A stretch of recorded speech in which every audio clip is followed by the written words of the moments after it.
दोस्तों, आप लोगों ने सोशल मीडिया पर इस तरह की चीज़ें कभी न कभी ज़रूर देखी, पढ़ी या फिर सुनी होंगी कि जिसमें कहा जाता है कि ये इजराइल खुद तो डूबेगा ही मगर साथ ही साथ अमेरिका को भी लेकर डूबेगा। बिल्कुल वैसे ही जैसा किसी दौर में ये ब्रिटेन यानी कि यूनाइटेड किंगडम को लेकर डूबा था। वो इसलिए क्योंकि आज के दौर में भले ही अमेरिका दुनिया का सबसे ताकतवर देश और सुपर पावर का स्टेटस रखता हो, मगर किसी दौर में इतना ही ज़्यादा ताकतवर और यही सुपर पावर का स्टेटस ब्रिटेन रखा करता था।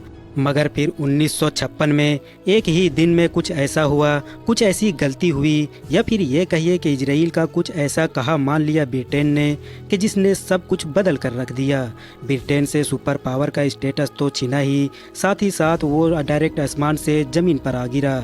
और किसी दौर में ये बड़ी गलती भी उसी रेड सी के इलाके में हुई थी कि जहां पर आजकल हूतियों ने हद से ज़्यादा हलचल मचा रखी है। तो आखिर 1956 में हुआ क्या था और उसने हमारे उस दुनिया को कैसे पूरी तरह से बदल कर रख दिया, यही सब कुछ जानने की कोशिश करते हैं। तो दोस्तों, सबसे पहले तो आप लोग जरा इस नहर को देखिए। पूरी दुनिया इसको सुएज कैनाल के नाम से जानती है और ये आज के दौर तक दुनिया का सबसे अहम और सबसे कीमती समुद्री रास्ता है। इसको 1819 में बनाया गया था और बनाए जाने की वजह साफ थी ताकि पूरे एशिया को यूरोप के साथ शॉर्टकट में जोड़ा जा सके। दोस्तों, सेकेंड वर्ल्ड वॉर में जब ब्रिटेन की हालत और भी ज़्यादा पतली हो गई तो उसने अपनी बाकी बचे हुए इन सारे फौजियों को भी इजिप्ट से वापस बुला लिया और सुएज कैनाल का जो पूरा एरिया था वो इजिप्ट के हवाले कर दिया। मगर याद रहे, जो सुएज कैनाल थी वो अभी भी उसी कंपनी के कंट्रोल में थी कि जिस पर मालिकाना हक फ्रांस और ब्रिटेन का था।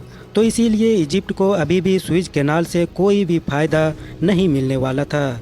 दरअसल दोस्तों, उस दौर में मिस्र के राष्ट्रपति जमाल अब्दुल नासिर अपने देश के लिए कई नए नए और बड़े बड़े प्रोजेक्ट का ऐलान कर रहे थे और ये सब कुछ वो इसलिए कर रहे थे क्योंकि वो गद्दी पर ही अपने लोगों को ये उम्मीद देकर बैठे थे कि वो पूरे मिस्र को बदल कर रख देंगे।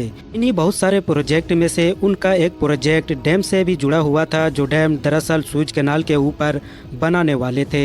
इस पूरे डैम के लिए उनको जो फंड मिलने वाला था वो दरअसल वर्ल्ड बैंक से मिलने वाला था और जाहिर है हमेशा की तरह ये फंड उसी वक्त मिल सकता था कि जब अमेरिका हामी भरता। अमेरिका की हामी भी थी, मगर आखिरी वक्त पर अमेरिका ने कैंसिल कर दिया।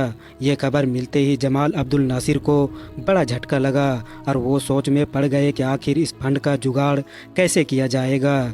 इसीलिए उन्होंने अब वो हिम्मत वाला और बड़ा फैसला किया कि जिसकी उम्मीद शायद उस दौर में दुनिया में किसी ने भी नहीं की थी। उन्होंने खुले मन से एक दिन ये ऐलान कर दिया कि हम इस पूरे सुएज कैनाल का राष्ट्रीयकरण करते हैं, मतलब अब इसको अपनी मिल्कियत में लेते हैं, मिस्र को इसका मालिक बनाते हैं क्योंकि वही इसका असली हकदार है, क्योंकि उसी की ज़मीन से ये पूरी नहर होकर गुजरती है। दोस्तों, सेकेंड वर्ल्ड वॉर के बाद जो ब्रिटेन काफ़ी कर्जे में डूब चुका था, उसको बहुत सारे लोन की ज़रूरत थी, पैसे की ज़रूरत थी, जो सिर्फ अमेरिका के हामी के बाद ही मिल सकता था। फिलहाल लाख धमकियों के बाद और जब हालात हद से ज़्यादा ख़राब होने लगे, माहौल बनने लगा और यूएसएसआर ने भी अपनी तैयारियां शुरू कर दी और धमकियां देना हद से ज़्यादा बढ़ा दी, तो फाइनली अब इन तीनों को भी सीज फायर का ऐलान करना पड़ा। सीज फायर के अगले ही दिन यूएन में भी एक प्रस्ताव लाया गया जिसके तहत इन तीनों को ही, मतलब फ्रांस, ब्रिटेन और इजराइल को, अपनी फौजें मिस्र के इलाके से निकालने का ऑर्डर दिया गया। दोस्तों, 1956 में लड़ी गई इस जंग में अगर मिलिट्री के लिहाज से देखा जाए तो इजिप्ट का नुकसान इन तीनों ही ताकतों के मुकाबले में हद से ज़्यादा था। इन तीनों ही ताकतों का काफ़ी कम नुकसान हुआ था, मगर अगर डिप्लोमेसी के लिहाज से देखें तो इसमें पूरी तरह से मिस्र की जीत हुई थी। वो इसलिए क्योंकि इस जंग के बाद ही अब ऑफिशियली ये सुएज कैनाल का जो पूरा मैटर था वो सॉल्व हो चुका था और मिस्र सुएज कैनाल का मालिक बन चुका था।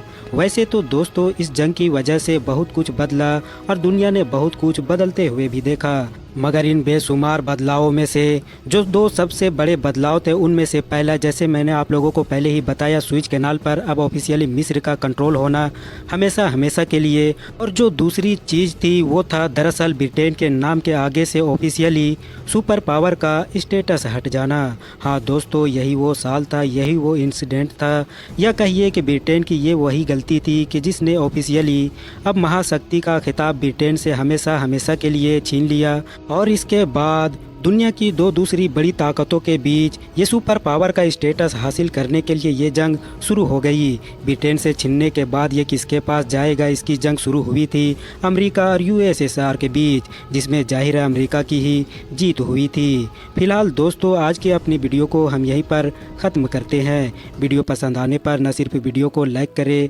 बल्कि अपने फ्रेंड के साथ भी ज़रूर शेयर करें, और इसी तरह के नॉलेजेबल और हिस्टोरिकल वीडियोज़ हमेशा देखने के लिए हमारे इस चैनल को सब्सक्राइब करने के साथ साथ बेल आइकन को भी ज़रूर प्रेस करें।